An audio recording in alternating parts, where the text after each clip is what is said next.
नमस्कार मित्रांनो, पाचवी नापास महान योद्धा मनोजदादा जरांगे यांनी आजपर्यंत बऱ्याच गुन्हेगारांच्या जातीचा शोध लावलेला आहे। तुम्हाला तर माहितीच असेल, त्यांनी भंगार जातीचा शोध लावला, त्याच्यानंतर राखतानी हात भरलेल्या जातीचा शोध लावला।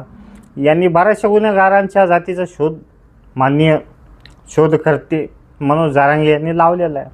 पण जेव्हापासून ह्या खराचं प्रकरण घडलं तेव्हापासून हे जरांगे गायब आहे, बोलायला तयार नाही। अहो तुम्ही शोध लावा ना, त्या खराची जात कोणती आहे, रक्ताने हात भरलेली त्यांची जात आहे ते त्याचा तर तुम्ही शोध लावला आधी। रक्ताने हात भरलेली जात आहे का रक्ताने शेमनं भरलेली जात आहे, त्या खराची कोणती जात आहे हां, त्याचा शोध नाही लावायचा का? भंगार जात आहे का रद्दी जात आहे? इतर वेळेस तुम्हाला महाराष्ट्रामध्ये प्रत्येक गुन्हेगाराची जात दिसते, त्या खराची जात दिसत नाही तुम्हाला? खराची जात दिसत नाही।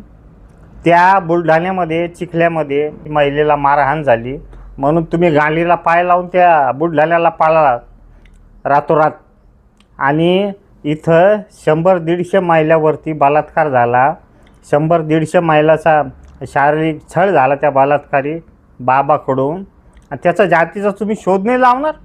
आता का गप्प आहे? आता काय झालं तुम्हाला? आता का बोलायला तयार नाही?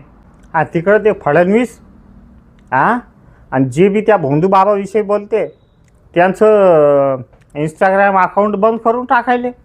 म्हणजे जे बी OBCचे लोक त्या भोंदू बाबावर बोलायले त्यांचे अकाउंट हे सरकार बंद करून टाकायले।